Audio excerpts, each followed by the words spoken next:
I used to believe that some nights changed nothing, that no matter how hard the rain fell or how loud the wind howled across an empty farm, tomorrow would look exactly like yesterday. I was wrong, because one desperate knock on my front gate changed everything I thought I knew about loss, trust, and second chances. If I had ignored that knock, none of what happened afterward would have existed. My name is Ethan Walker. I am 29 years old, and I live alone on a small horse farm outside Ashford, Pennsylvania. It is not the kind of place people dream about owning. The fences are old and weathered. The barn leaks whenever heavy rain rolls in. The apple trees have grown wild after years without proper care. Most people would call it a dying farm. To me, it is simply home. The land belonged to my grandfather before it belonged to my father. When my father passed away from a sudden heart attack 3 years ago, there was nobody left to take care of it except me. At the time, I was working as a mechanical engineer in Pittsburgh. I had a comfortable apartment, a steady paycheck, and a future that looked predictable. I gave it all up without hesitation. Someone had to keep the family farm alive. I thought leaving the city would be the hardest decision of my life.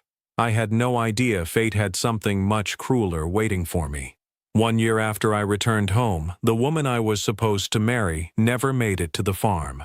Emma Collins was driving out to spend the weekend with me when another driver crossed the center line. She died before the ambulance arrived. Since that day, something inside me never fully recovered. People always say time heals everything. They are wrong. Time simply teaches you how to carry the weight without collapsing. My days became painfully predictable. Every morning I woke before sunrise. I fed the horses, checked every fence, walked through the orchard, repaired whatever had broken overnight, cooked dinner alone, sat on the front porch with a cup of black coffee, watched the sun disappear behind the hills. Then I went to bed and repeated the same routine the next morning. The silence became part of me. I stopped expecting anything good to happen. I stopped talking about the past. I focused only on surviving another day. The horses helped. Most of them were rescue animals, old horses, injured horses, abandoned horses nobody else wanted. Maybe that was why I loved them so much. We had something in common. People thought we were broken. That evening, dark clouds had been gathering since lunchtime. By sunset, the sky looked almost black. The weather forecast warned about severe thunderstorms, but storms were nothing unusual around here. I made sure every horse was safely inside before heading back toward the house. Rain started falling just as I reached the porch. Within minutes, it became a downpour. The wind slammed against the windows, hard enough to make the glass shake. Thunder rolled across the valley like distant explosions. By 10 o'clock, I had finished checking every door and every light on the property. I was about to make another cup of coffee when I heard it. 3 soft knocks. At first, I ignored them. The wind often threw branches against the metal entrance gate. I waited. The sound came again. 3 slow knocks. This time, they were weaker, almost hesitant. I frowned. Nobody came out here this late. The nearest neighbor lived nearly 20 minutes away. There was no reason for anyone to be standing outside my property close to midnight during a storm like this. I grabbed a flashlight from the kitchen drawer, slipped on my boots, and pulled on my rain jacket. The cold rain hit my face the moment I stepped outside. The gravel path had already turned into mud. Tree branches bent violently under the force of the wind. As I walked toward the entrance gate, my flashlight cut through the darkness. Then I saw her. She looked no older than 25. Her dark hair clung to her face. Her clothes were soaked through. Mud covered her shoes and the bottom of her jeans. She carried a small canvas bag over one shoulder, as though it contained everything she owned. One hand gripped the gate tightly, the other hung weakly by her side. For one terrifying second, I wondered if she was about to collapse.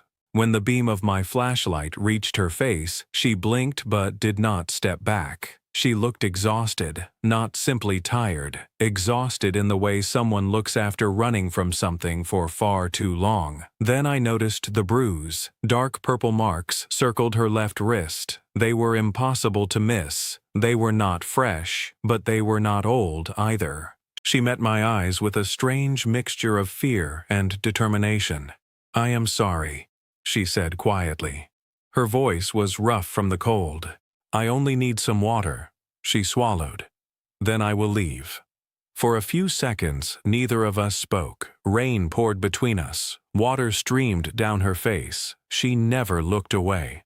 I glanced at the bruise again. Nobody ended up alone on a country road in the middle of a thunderstorm for no reason. "You are almost 10 miles from town," I finally said. "Water is not the only thing you need." She immediately shook her head. "I do not want to be any trouble." I let out a slow breath. Trouble already found this place. She looked confused. I stepped back from the gate instead of moving closer. I wanted her to understand she was not trapped. "My name is Ethan. I live here alone. There is hot water, clean towels, coffee, and a couch where you can rest until this storm passes. You can decide what you want to do tomorrow morning." Her eyes searched my face carefully, almost as if she expected to find a lie hidden somewhere. "I promise," I continued. "No one is going to hurt you here." She remained perfectly still. The wind pushed against the gate between us. Finally, after what felt like an entire minute, she nodded once. I unlocked the gate. She stepped inside without saying another word. "My name is Grace Carter," she whispered. That was the first thing I learned about her. Inside the house, I handed her one of my old flannel shirts and a thick towel. She disappeared into the downstairs bathroom for several minutes. When she returned, the oversized shirt nearly reached her knees. Her wet hair was tied back loosely. She looked healthier than before, but she still seemed ready to run at any second. I poured a glass of water and placed it on the kitchen table. She wrapped both hands around it before taking slow, careful sips. Not because she was not thirsty, because she seemed afraid someone might take it away. "You walked all the way from Route 17? I asked. She nodded. "That is over 10 miles. Another small nod. I wanted to ask why, who she was running from, how she ended up here, but something stopped me. Whatever had happened to her was written plainly across her face. She would tell me when she was ready, or maybe she never would. A weak whinny echoed from the barn. I immediately recognized it. One of the young rescue foals had been sick for several days. I pushed back my chair. Grace looked toward the window. "A foal." I paused. "You know horses?" "A little." She stood before I could answer.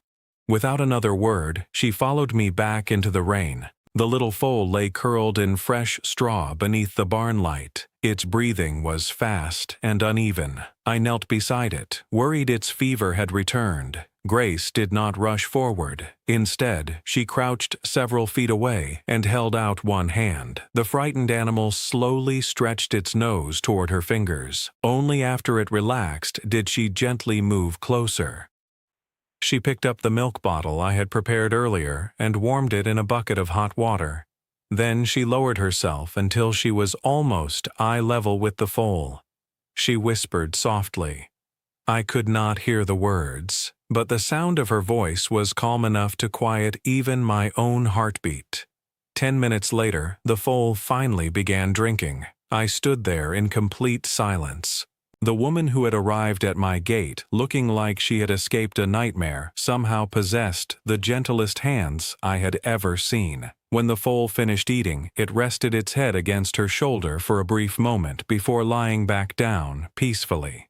Grace slowly stood. Her face looked even paler than before.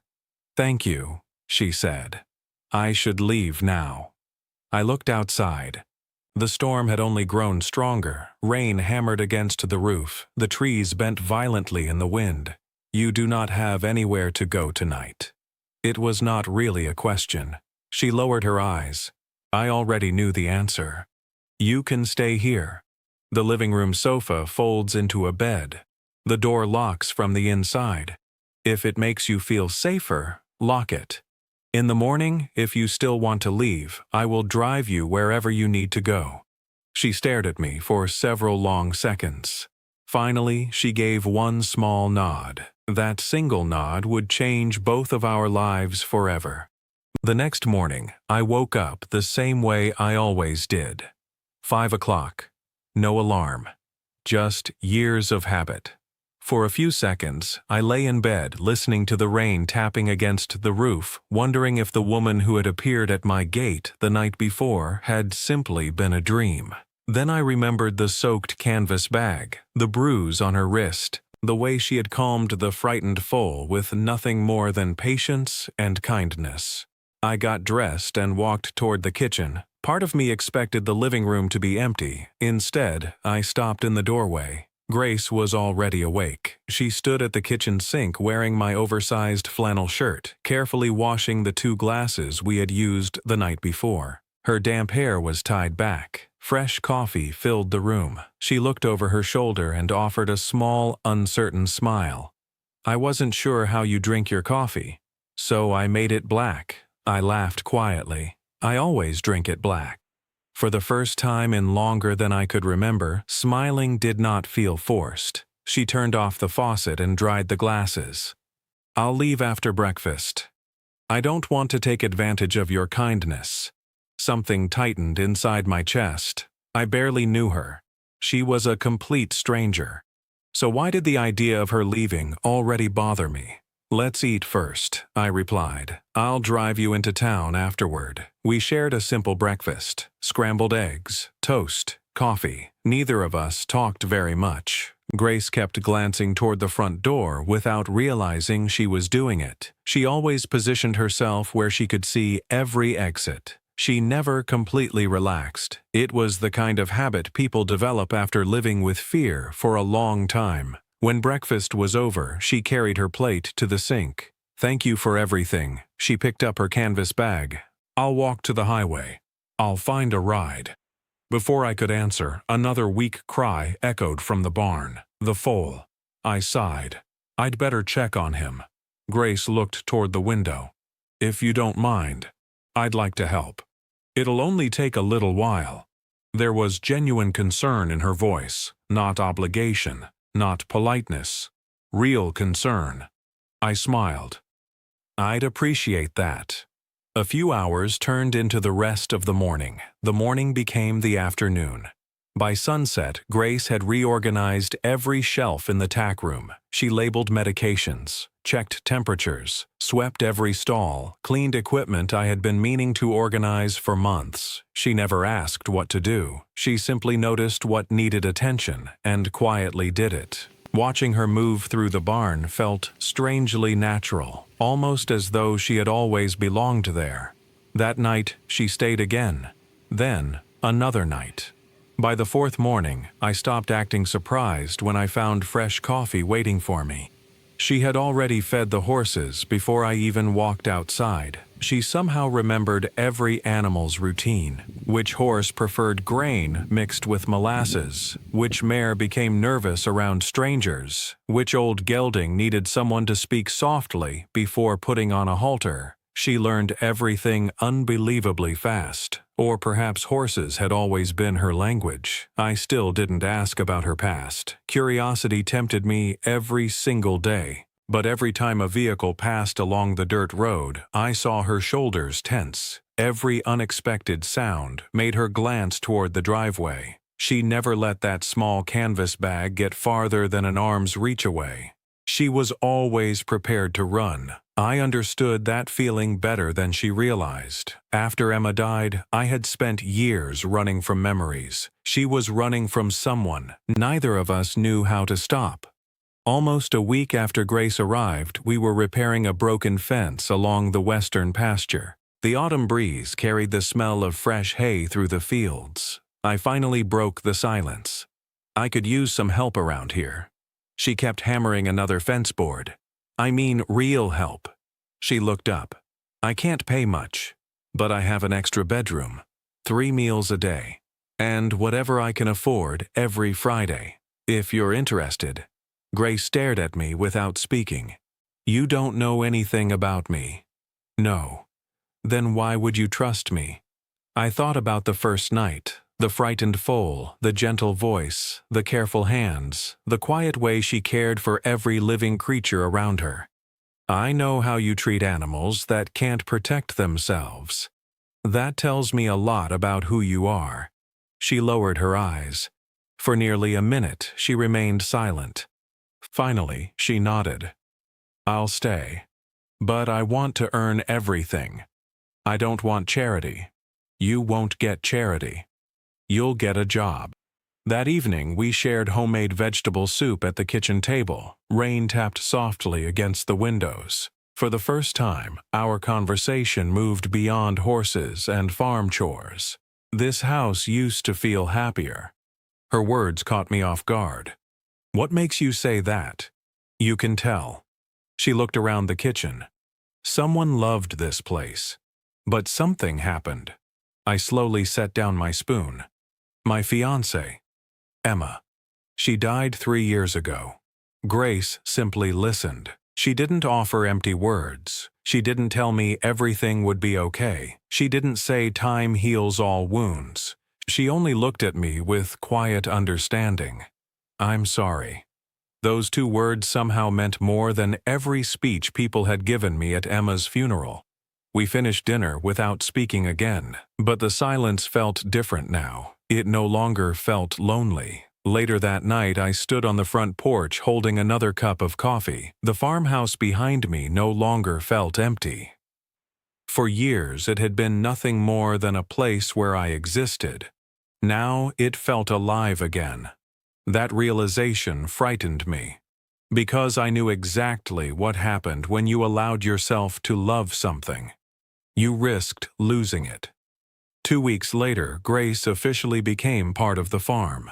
I drove us into Ashford to buy horse feed, veterinary supplies, and proper work clothes for her. The morning was bright. The hills glowed under the autumn sun. Grace quietly watched the passing fields through the passenger window. She barely spoke. Her fingers absent-mindedly traced the edge of her seatbelt the entire drive. Ashford was a small town. The kind where everyone knew everyone else's business before lunchtime. That made strangers impossible to ignore. We stopped at the feed store, then the hardware store, finally the grocery store. As soon as we walked inside, I felt people staring. Mrs. Harper, who had known my family for years, smiled from behind the register. Ethan Walker. She looked toward Grace. And who's this young lady? My new employee. She helps with the horses. Mrs. Harper's smile remained polite, but curiosity filled her eyes. I see. Grace met her gaze calmly. I take care of the rescue horses. Nothing more, nothing less. We paid for our groceries and left. Neither of us mentioned the conversation. We both understood what would happen next. By evening, half the town would be discussing the mysterious young woman living at my farm. Grace remained unusually quiet on the drive home. I didn't push her. 3 days later, the reason for her fear finally arrived. It was just after 9 in the morning. I was examining the foal's injured leg inside the barn. Grace was spreading fresh hay across one of the paddocks. Suddenly, the sound of an engine echoed down the dirt road. The moment she heard it, her body froze. The hay bucket slipped from her hands. Her face turned completely pale. She slowly stepped backward until her shoulders touched the barn wall. Grace? She didn't answer. A black SUV rolled to a stop in front of the barn. 2 men climbed out. One appeared to be in his early 40s, expensive boots, tailored jacket, luxury watch. The second man was younger, bigger. The kind of man hired to intimidate people without saying much. The older man looked around the property with open contempt. Then his eyes settled on Grace. There you are. His voice was calm. Too calm. You've made this much harder than it needed to be. Grace didn't move. I instinctively stepped between them. Who are you? The man barely looked at me. My name is Victor Langford. Grace worked for me. She disappeared without permission, and she stole property that belongs to me. Behind me, I heard Grace whisper, "I didn't steal anything." Victor smiled, cold, artificial. "You stole my time, my money, my patience. I consider that theft." Anger surged through me. "She's not going anywhere." Victor slowly turned toward me. "And who exactly are you supposed to be?" "The owner of this farm."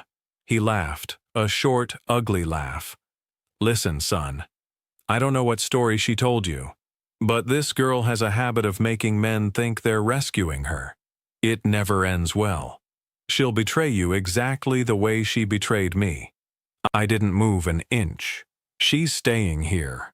Grace's trembling fingers grabbed the back of my shirt. She said nothing, but that tiny touch told me everything. She was terrified. Victor's smile disappeared. He took one step forward. "Get in the SUV, Grace. I'll pretend none of this happened." "No." The word left my mouth before I even realized I had spoken. For several long seconds, nobody moved. Only the wind filled the silence. Finally, Victor adjusted his jacket. He smiled again. This time, the smile carried pure hatred. "You have no idea who you're protecting." He looked directly at me. "She's going to destroy your life." Then he climbed back into the SUV. Before the vehicle pulled away, he lowered the window one final time. "This isn't over." The SUV disappeared in a cloud of dust. Only then did Grace collapse against the barn wall. She slid down until she was sitting on the ground, her arms wrapped tightly around her knees. I knelt beside her. "Are you hurt?" She laughed softly. It was the saddest laugh I had ever heard. "No. I'm just tired of running." That evening, after darkness settled across the farm, Grace finally looked at me and quietly said, "I think it's time you know the truth." That night, after dinner, neither of us said much. The farmhouse was quiet except for the ticking of the old clock above the stove. Outside, a cool breeze rustled through the apple trees. Grace sat across from me with both hands wrapped around a mug of tea that had gone cold nearly 20 minutes earlier. She kept staring into the cup without taking another sip. Finally, she looked up. "I owe you the truth." I nodded but didn't interrupt. She took a long breath before speaking. "I wasn't just working for Victor Langford.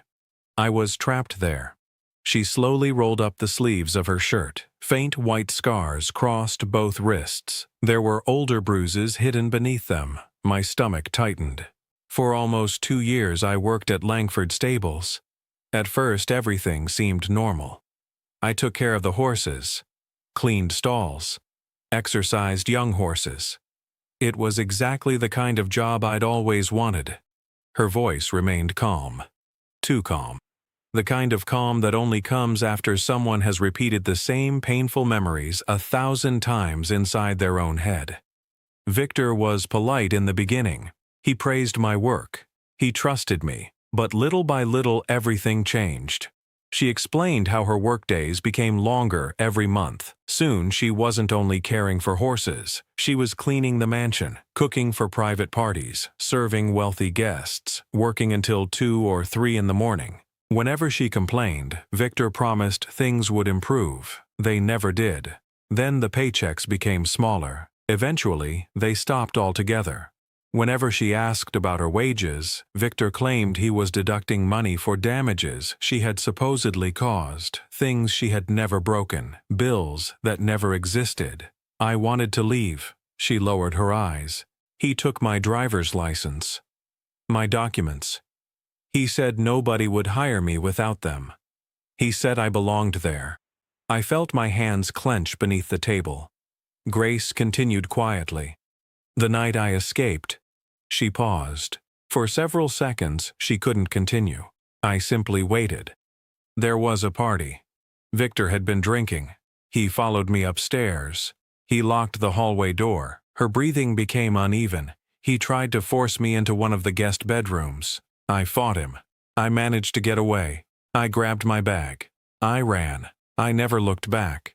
She explained how she had hitchhiked across several counties, slept inside bus stations, rested behind abandoned gas stations, walked mile after mile without knowing where she was going. She simply wanted to get as far away from Victor as possible, until one rainy night she found my farm. When she finished speaking, silence filled the kitchen. Nothing I could possibly say felt big enough. I reached across the table. Instead of grabbing her hand, I rested mine nearby, giving her the choice.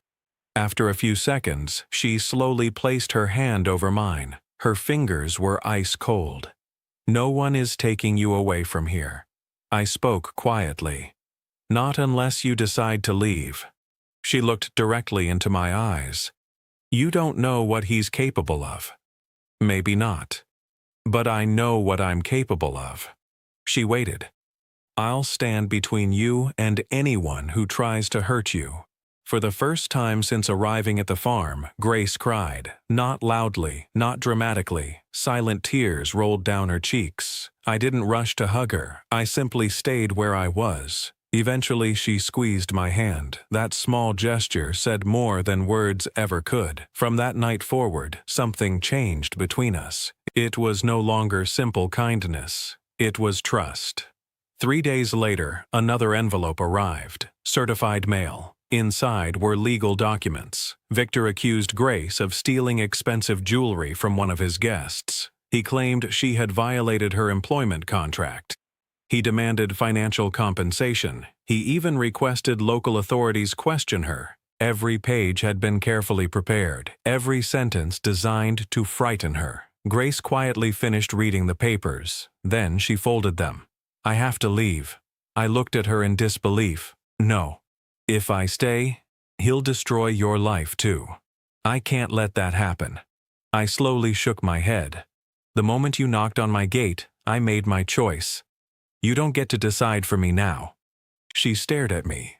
"Why? Why are you doing this?"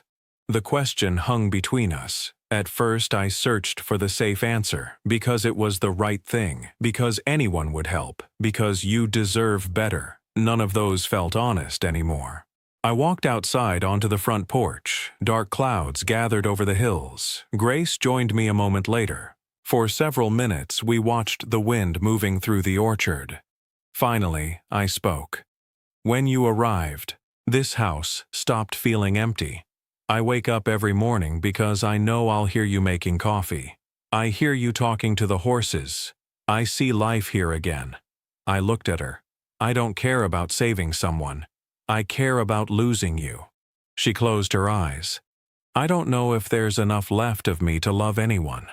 I stepped closer. "You don't have to earn love. You never did." That was all it took. She broke down completely. I wrapped my arms around her. She buried her face against my shoulder. The first drops of rain began falling around us. We stood there together without speaking. Neither of us wanted to let go. 2 weeks later, we drove to the county courthouse. I had hired an attorney named Rebecca Morgan. She was sharp, confident, impossible to intimidate. After reviewing every document, she looked directly at Grace. "This case isn't really about stolen property. It's about silencing you. If Victor wins, no one will believe anything you say afterward." Grace almost backed out that morning. She stood beside the truck holding her bag. I could disappear again. I gently took the bag from her hands. "You've spent long enough running. This time we're walking in together." Inside the courtroom, Victor looked as confident as ever. Expensive suit, perfect smile, powerful attorney sitting beside him. Grace looked nervous. Her hands trembled. I quietly sat behind her. When it was finally her turn to testify, she stood. At first her voice shook. Then something remarkable happened. She found her courage. She told the entire truth. Every unpaid paycheck, every threat, every document Victor had stolen, every bruise, every terrifying night. The courtroom became completely silent. Victor's attorney tried to paint her as unstable, ungrateful, dishonest. Then Rebecca called one final witness, a woman named Laura Mitchell. She had worked for Victor months before Grace. Laura calmly described almost the exact same experiences: long hours, threats, confiscated documents, psychological abuse, fear. Victor's confident expression disappeared. For the first time, he looked nervous. After nearly an hour of arguments, the judge finally returned. Every accusation against Grace was dismissed. The judge ordered the matter referred to the proper authorities for further investigation into Victor's conduct. Grace didn't react immediately. She simply sat there staring at the table, as though she couldn't believe it was finally over. Outside the courthouse, sunlight filled the steps. She looked at me. "I'm free." She almost whispered the words. I smiled. "Yes, you are." She threw her arms around me. This time, neither of us held back. For the first time since I met her, Grace wasn't running, and for the first time since Emma died, neither was I. Life slowly returned to normal. Grace recovered her identification, opened her own bank account, signed a proper employment contract. Every Friday I handed her an envelope with her paycheck. Every Friday she accepted it proudly, not because she needed charity, because she had earned every dollar. One evening, while we watched the horses grazing beneath the setting sun, Grace shared an idea.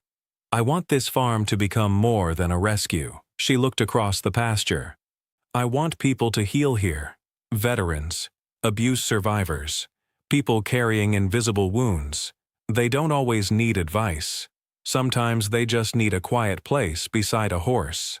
The idea sounded simple, but it felt right. We began with only 3 visitors: a military veteran struggling with nightmares, a woman rebuilding her life after an abusive marriage, a teenage boy who had stopped speaking after losing his father. Grace never pushed anyone. She simply introduced them to the horses, taught them patience, stillness, trust.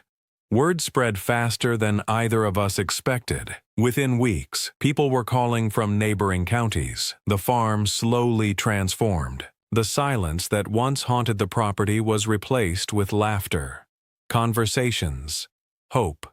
Months later, on a crisp autumn afternoon, we sat beneath the old apple tree. The little foal Grace had saved on her first night had grown into a healthy young horse. She smiled while watching him run across the pasture. "Do you ever wonder what would have happened if you hadn't opened the gate?" I looked toward the entrance road.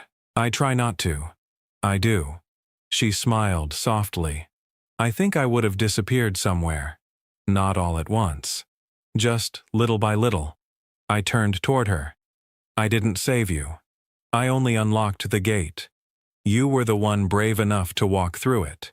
She looked at me for several long seconds, then she leaned forward and kissed me. It wasn't rushed. It wasn't driven by fear. It wasn't born from gratitude. It was quiet, certain, honest. A year later, we installed a new wooden sign at the entrance to the property: Walker and Carter Healing Farm.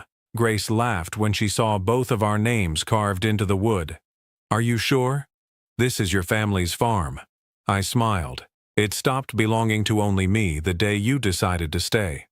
That evening, we sat together on the front porch. The barn lights glowed in the distance. The horses settled in for the night. The old farmhouse no longer felt lonely. It felt like home again. Grace rested her head on my shoulder. "The first night I stayed here," she said softly, "I only stayed because I had nowhere else to go." She looked up at me with a smile that finally reached her eyes. "Now I stay because this is exactly where I want to be."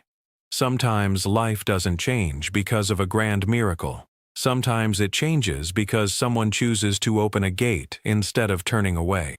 If this story touched your heart, let me know in the comments what you would have done if someone knocked on your gate on a stormy night.